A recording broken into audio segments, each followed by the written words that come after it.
Welcome to All Clear. I've got Brian Taylor, State Fire Marshal for the state of North Carolina. How you doing, sir? Doing good. Thank you for having me today. Well, I'm glad to have you here. We've been trying to do this a long time, and it's very seldom we get a chance to talk to somebody like yourself. First of all, how are things going in Raleigh right now? Things pretty good? Very busy. Very busy. Quiet while the legislature's out of town, but they're back next week, so we'll see what happens then. And the party starts again. Yes, absolutely. All right. Well, one of the things that I wanted to share with our audience is the fact that, the state of North Carolina was hit really hard back last year. It's almost been a full year with Hurricane Helene. And I think a lot of people around the country, we have people who listen around the world, honestly, that maybe don't understand what goes into dealing with a event of that nature.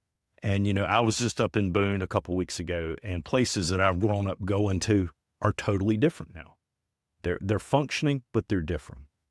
But you being the lead fire official in North Carolina, how did Helene affect you? How did you operate? And I just wanted you to kind of share that with our audience a little bit. Well, as a state fire marshal, the fire marshal's responsibility is basically structural fire protection, ESF4, in the emergency operation plan function. So we're a little unique than other states. A lot of states have rescue under them, and that's something that I have been working on since I've been in Raleigh, is that it should fall under the State Fire Marshal's office, because not only do we regulate, we also train all emergency services. So it's our responsibility. So I've been an advocate for that since I've been in Raleigh, and nationally, that State Fire Marshal's office should run those functions. With that said, is that anytime there is a state of emergency and or we occupy the State Emergency Operations Center, we're there for structural fire protection to supplement the services that are needed in the communities during a disaster. And, we were in this storm, we knew that we had people pre-deployed. We knew we were going to have some flooding. But did we think that we ever would see the magnitude of this? I truly was not prepared for it, to say that, we knew that there was rain days before, 6 inches of rain, and that this come over and it was the perfect storm, to say that it laid over the top and then the landslides come through and wiped out communities. Nobody was really prepared for that. Yeah. And, I've talked to a lot of folks that I know up that way, and they said it was absolutely life-changing for them. And some of them are not in the fire service. Whole communities are gone or still rebuilding a year later. And it made me think, I'm a Carolina boy, and I think you are too. Mm-hmm. You remember Hurricane Hugo that came through in 1989. Yes. And I remember here in Concord how much devastation that left. And that's just a small piece compared to what they saw out there. So when you see that magnitude, what's the first thing that goes through your mind, knowing that you're going to be the one that's going to have to kind of start getting the gears turning and get things moving? Well, when we discovered that we were basically cut off to Western North Carolina, that was concerning. And then trying to build a game plan, because working outside of the model, because I don't report to the governor, but all the other emergency management does. So, in that model is that I don't have the resources as state emergency management or the Guard. I have to go through, just like anyone else, through the Web EOC to make requests. But then I had private partners reaching out and saying, how can we help you?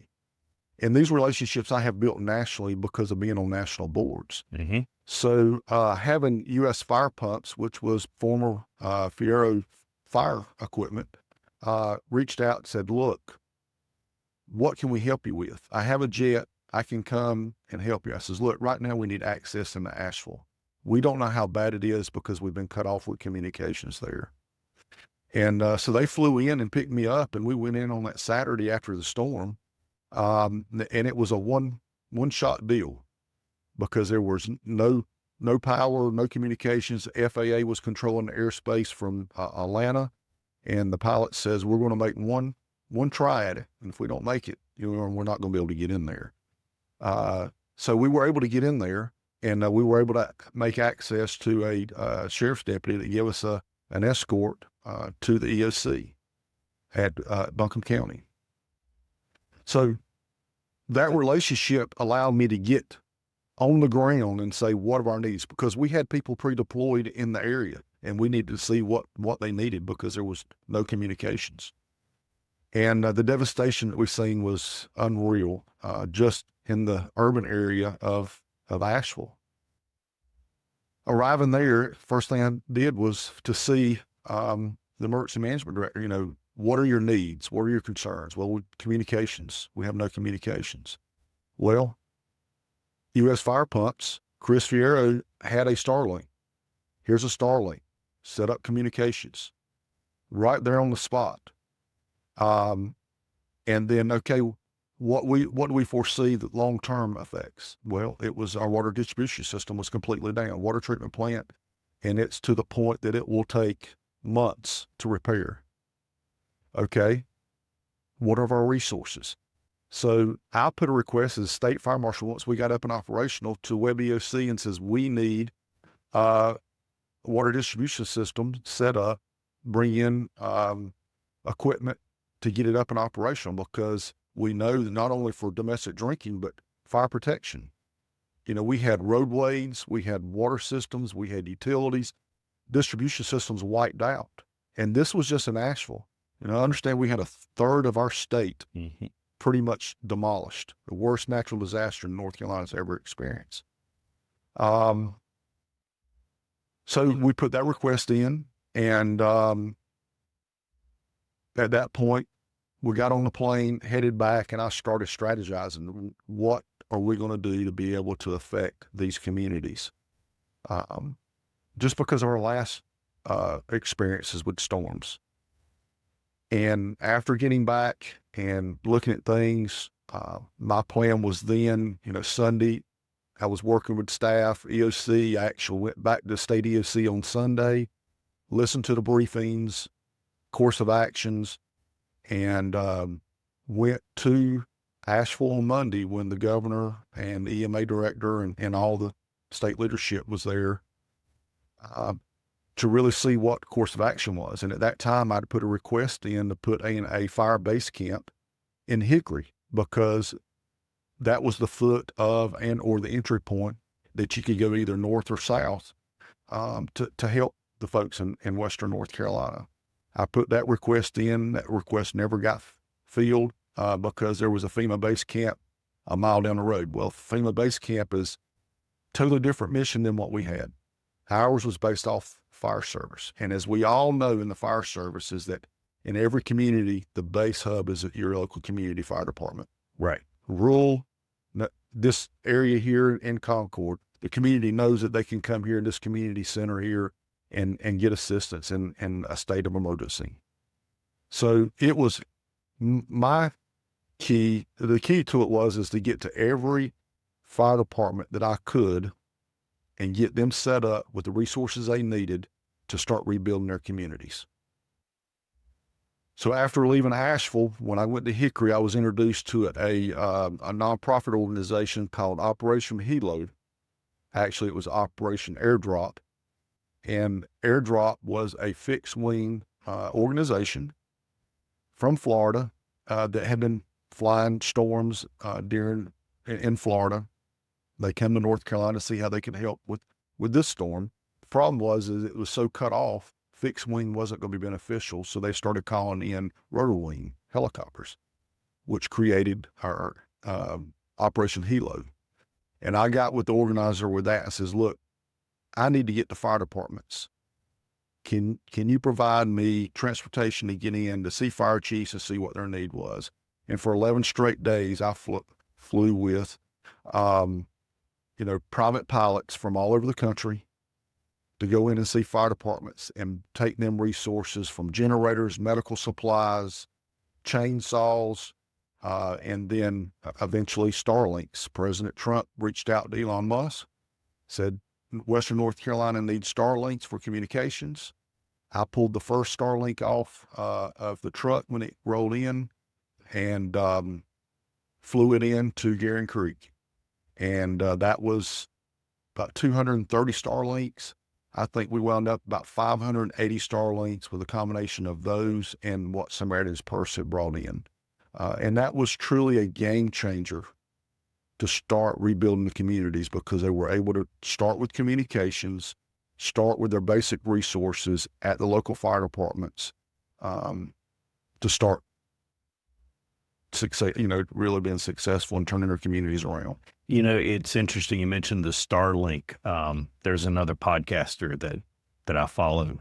He's outside of Asheville, and he was mentioning, he's not in the fire service, but he was mentioning the fact that, people were confused because they could look at their cell phone and it showed full signal, but yet there was no connection, no data. But, he's a Navy guy, so he had a lot of experience with dealing with disaster scenarios. And he had a Starlink, and he set up his Starlink, and he said that was the only way he was able to text and communicate and do things like that. So I think, communications, as you have mentioned here, is one of the most critical factors when it comes to starting to rebuild. Because if you don't know what's going on down the road, it's not going to do you any good. Yeah.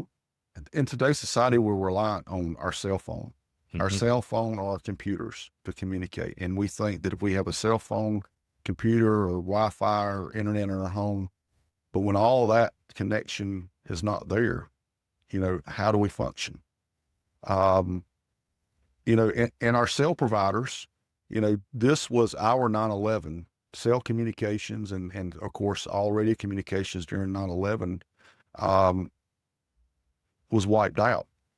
All of our backup systems were sent to Florida. So they had to remobilize and come back to North Carolina to set up. And it was probably midweek, the next week, before they actually ever started getting in the backup systems to start the all the cell providers, not just one independent one, all the cell providers. So it was vital. And so the lessons learned there is first and foremost is communication and having redundancy communication. And the only way to do that, and what we learned is a cell or a satellite system, if it's Starlink or whatever it may be. And then you start looking at your communication between the fire departments, where everybody's looking at 800, 900 band, so do we go back to our walkie-talkies for local communications to be able to communicate? To go around the communities that I went around and seen how they were, I never seen horseback, but I seen folks on bicycles and motorcycles going to a message board of what community members needed. So that message board was the communications for that local community. So I seen what it was like in the 1800s or earlier. So that was interesting to see, but it was effective communication system. But that was a plan that they put together in their community that was working because they had no communications there. So yeah, I think what we have to learn out of this is, of course, we've all said that after every storm that FEMA come in and all the failures of the federal government, FEMA and emergency management is not a response agency. Brock Long, our former FEMA director under Trump's last administration, which is a North Carolina native out of Hickory, was really emphasizing that we need to look at overhauling this because, you start looking at it is that everybody looks for the federal government or the government to come in and bail you out. We seen in Katrina, the failures of that. Louisiana themselves had lessons learned there that their military was running their emergency management, which then moved it all to the State Fire Marshal's office. Florida, they know the magic sauce. They learned from lessons in the past. South Carolina, I think it's time for us to learn lessons here in North Carolina of what works. And it starts with the overhaul, but we've got to embrace the public-private partnerships because federal, state, and local government can't do it alone and as efficiently as our private partners.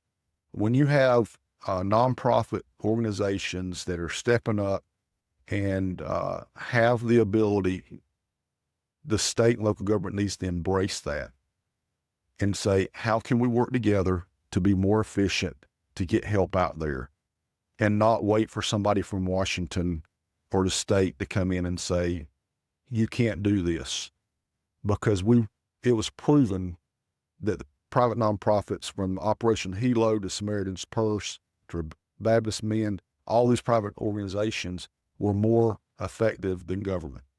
And we have to embrace that. So I think you hit on something critical. And I've heard many conspiracy theories, like you mentioned, about FEMA. They're not doing their job, or they're keeping people from helping their neighbors, things like that.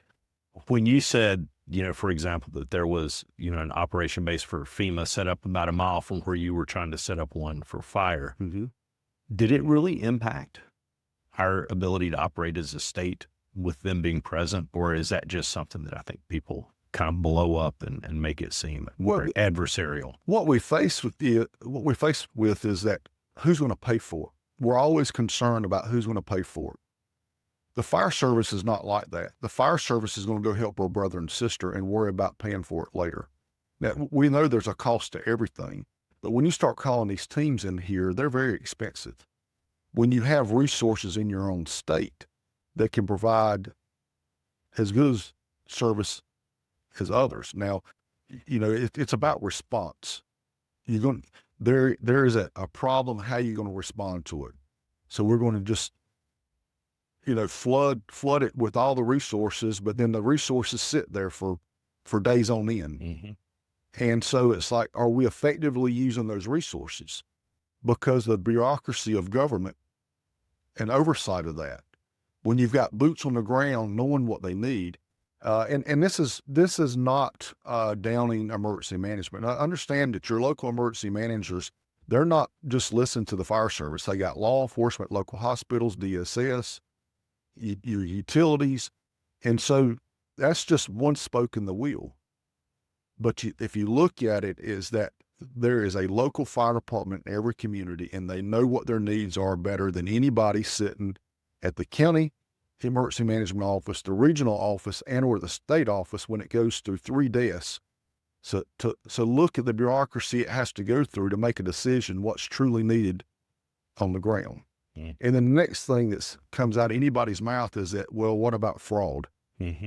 Fraud and or the abuse of the system.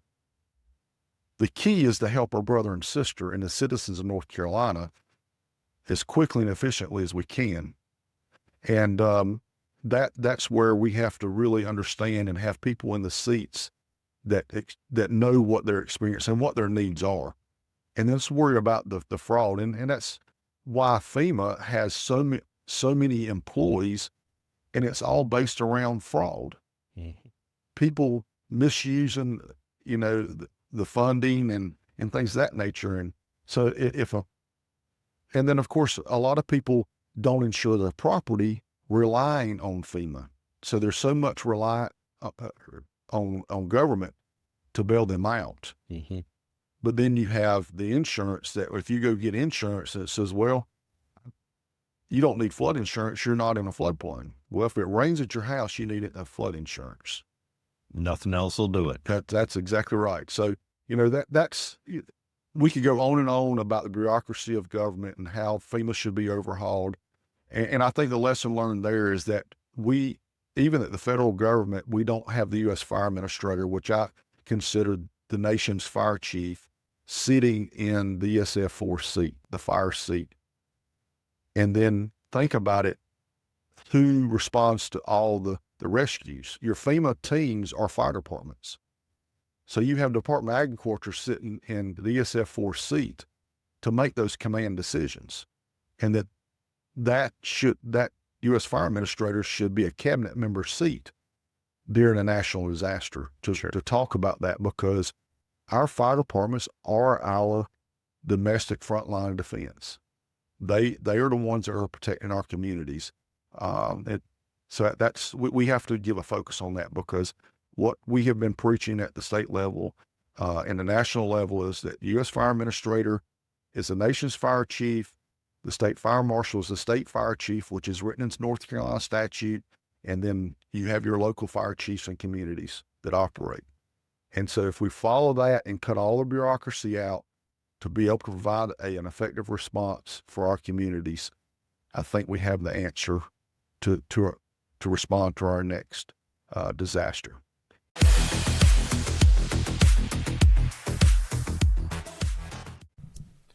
Today's episode is brought to you in part by Dash University, the leading training platform for public safety communications. Our 2026 Training Camp Summit is hitting cities across the U.S., bringing hands-on DAS and ERCES training straight to the field. Now, from Phoenix to Orlando, Seattle to Atlanta, you'll get real-world, code-driven training that prepares you for inspections, installations, and everything in between. You can learn more at dashuniversity.org and secure your spot today. I think you're in a very unique situation because you had experienced a generational event here in North Carolina. We've actually seen several, if you've lived in North Carolina for any period of time, but this definitely is the one that we're focused on because this is where we've seen the failures, we've seen the successes. But if there's, let's kind of zoom down a little bit. I know you were talking about every community depends on its fire department for safety, protection, help, all that. I've heard 1,000 stories about, the guys down the road from the local volunteer fire department. They were working with the firefighters to cut a road into somebody's house that maybe had medical problems. A ton of stories like that.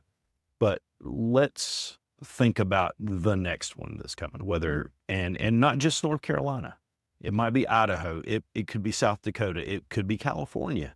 What steps can an individual department take to kind of bulletproof themselves, so to speak, against, when these things come, and they will come at some point? How can you be best prepared for it? What steps can a fire department take to do that? I think that they need to be prepared, just like any fire scene that they respond to.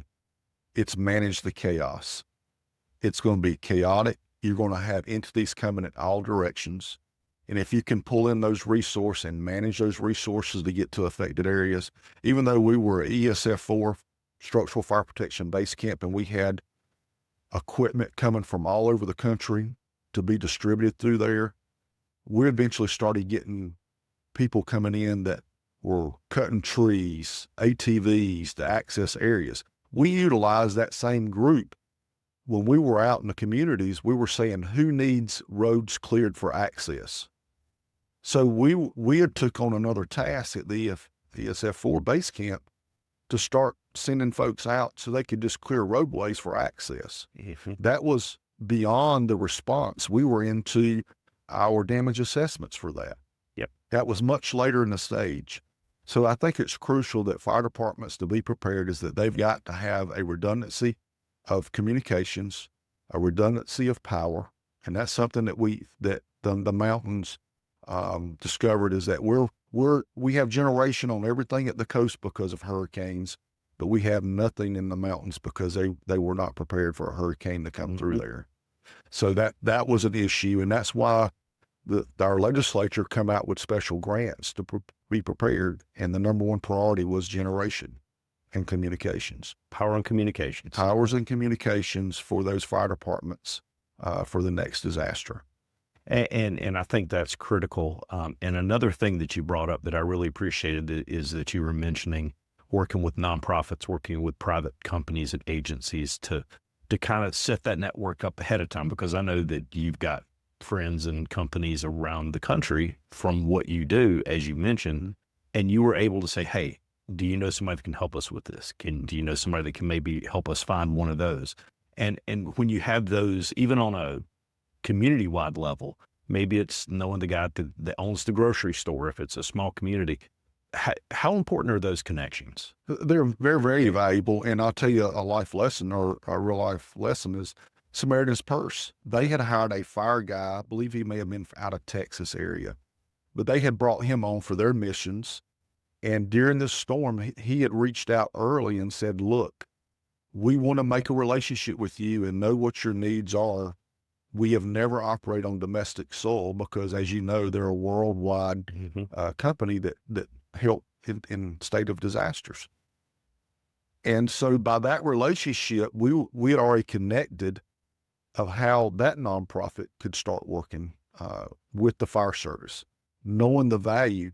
So by having a person to speak the fire language and know the capabilities of the fire service, he was already educating the leadership at Samaritan's Purse to how we can help in the communities.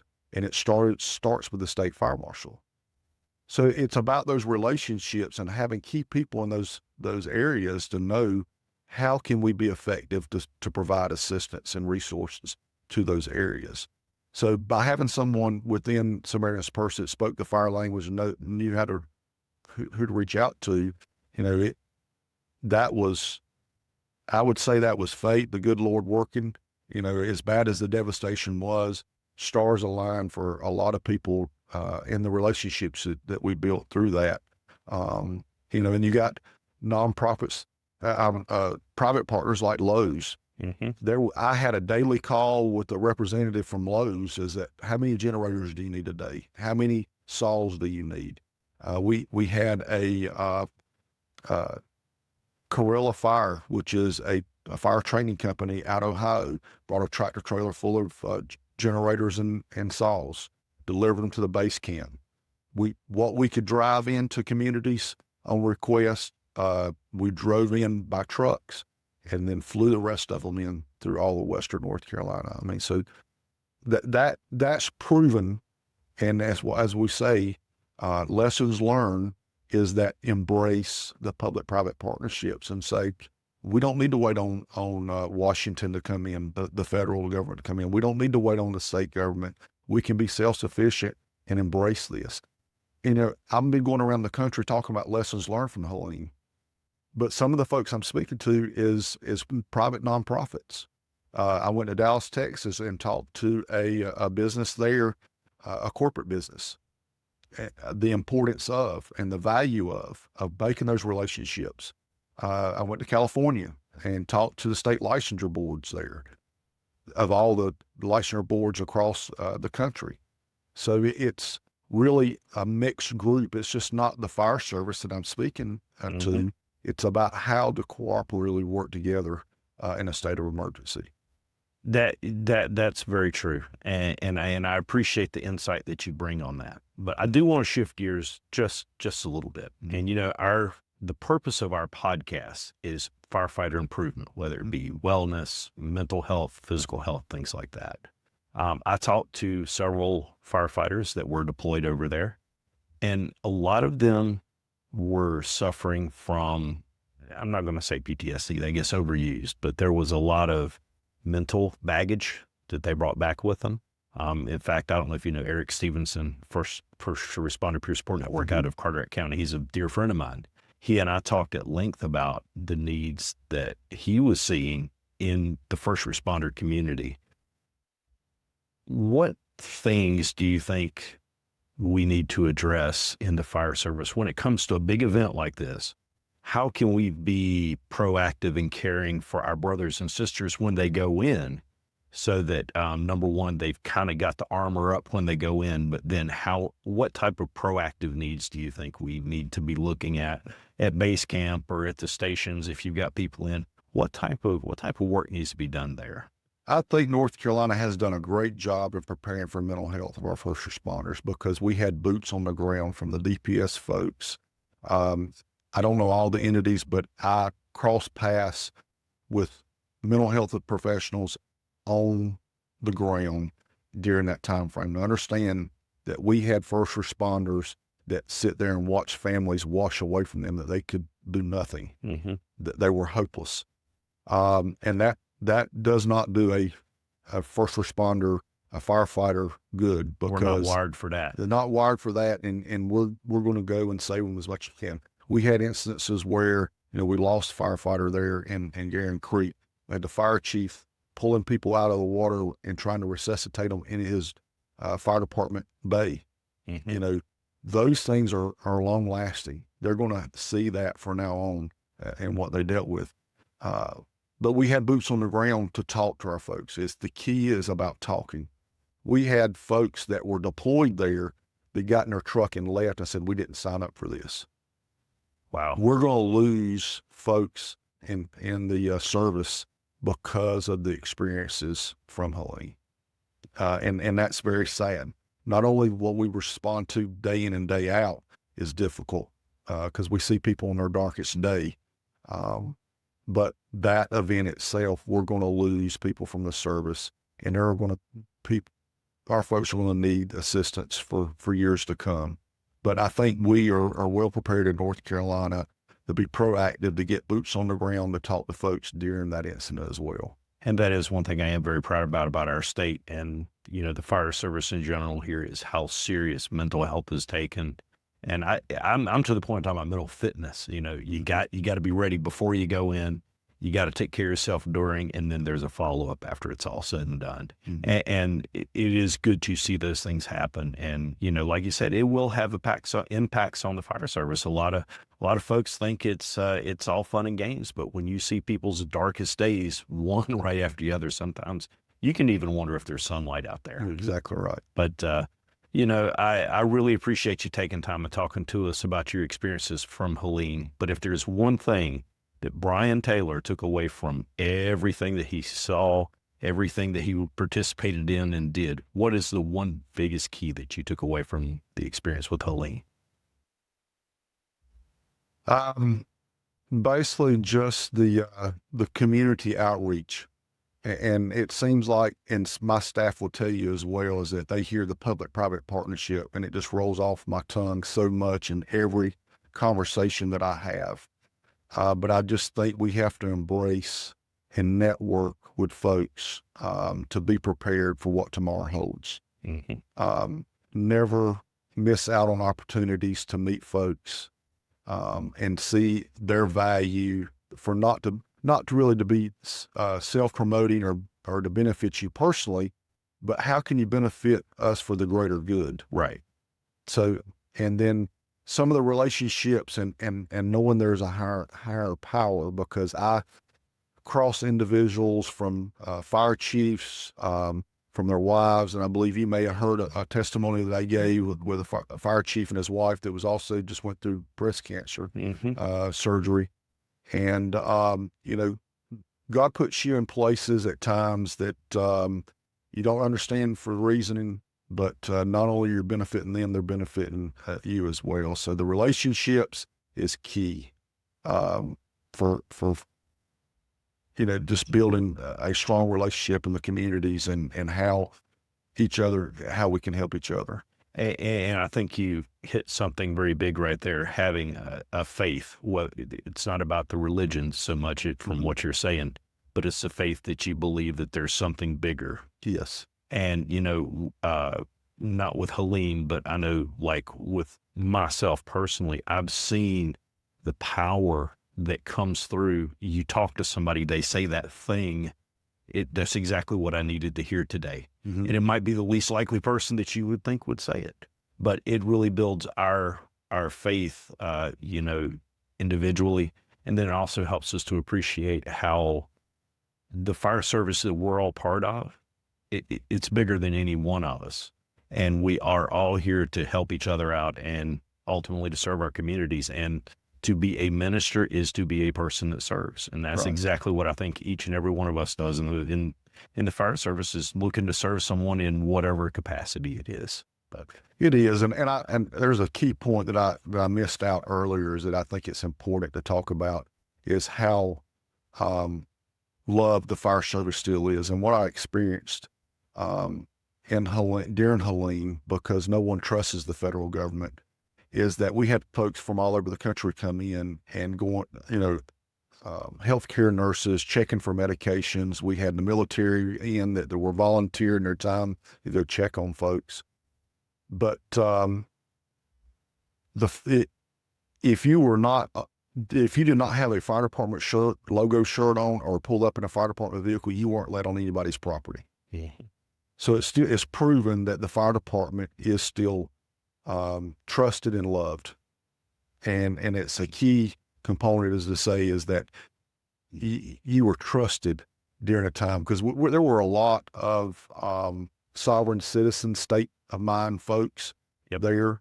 And so there were some very trying times on those communities, because you got to realize these people were they got that property over generations. Right. And they don't want the federal government to come in and dictating this. You can't build back on this property. And so they wouldn't accept the the trailers. They didn't want them to come in and do the surveys on their property. and I seen people living in tents with it snowing.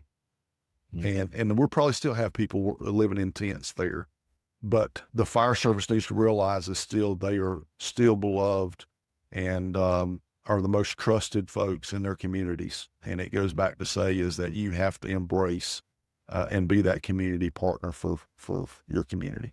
Yep. And, the takeaway from that I personally have gotten from seeing the response to Helene and listening to you when you were talking about this original at the Safe Kids Conference here in North Carolina, that kind of got me thinking about the value of this was the fact that, we're part of something bigger. People respect us. People trust us. So we never want to violate that trust that I've built, that you've built, that the generations before us have built in the fire service. A couple of stupid comments, a couple of bad decisions can really lead us down that road, and we don't want to get there. So we really need to take serious what we're doing. True. All right. Well, I appreciate you taking time to be with us today on All Clear. And as we always say on All Clear, light your fire within.